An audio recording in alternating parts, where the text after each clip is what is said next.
From the madness of crowds back to the strange death of Europe. I have a question that I want to ask, but I'm afraid to ask it because I'm sure that it's so hugely politically incorrect. Fire away. All right. All right, I will. But this is just between the two of us. Sure. The madness that you just described, what do Muslims make of this when they watch all this, their populations growing in Africa or the Middle East? Is it, I mean, what comes across to us every so often, videos and so forth, there will be some imam denouncing the West as decadent. But if cultural decadence means anything, right, it means something pretty close to what you're describing. Yeah. Experimenting on children and yes, yeah, and like making everything sexual and yeah, of course. I mean, well, I always think that. But what I'm worried about is that conservatives find themselves edging toward the position of saying, well, you know, those Muslims have a point. Oh yeah, of course. You can hear that already in Europe. You can hear. You can do. Oh yeah, you can hear a little bit of it in America as well. Yes, it's not an attractive route to go down. It is not. I would warn people against not. it. But my gosh, you can see people doing it. There was a school in Birmingham in England earlier this year where lots of the parents protested outside the school because they didn't want their children to be taught about being gay in classes to teach children about sex education, basically. And I know quite a lot of people, including social conservatives, who said, I don't know, which side should we be on?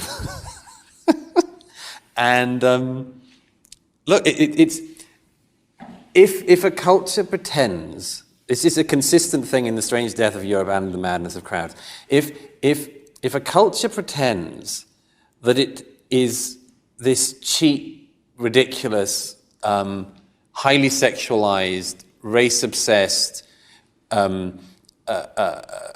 totally evidently self-contradictory thing, then it's hardly surprising if it doesn't survive, and it doesn't particularly deserve to.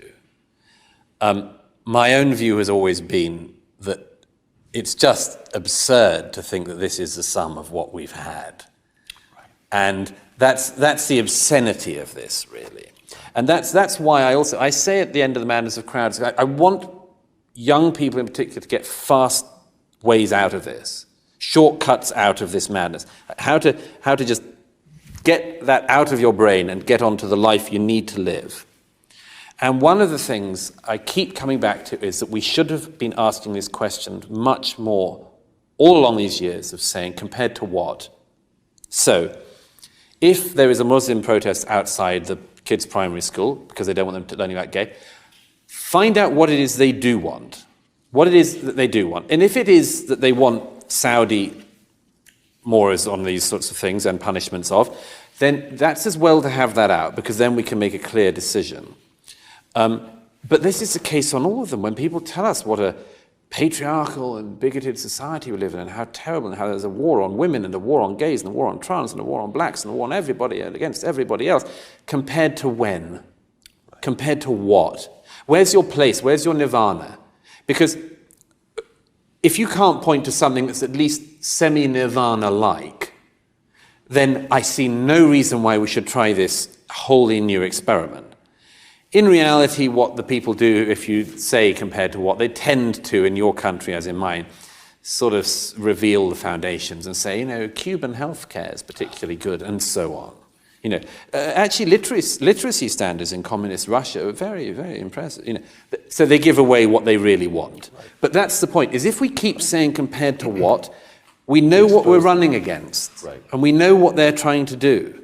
And at the moment, we're just in this fog of not realizing the seriousness and the specific nature of the attempts that are being made to totally undermine, rewrite, and destroy everything that I think people of any political direction in our countries would have thought of until recently as at least a pretty good deal.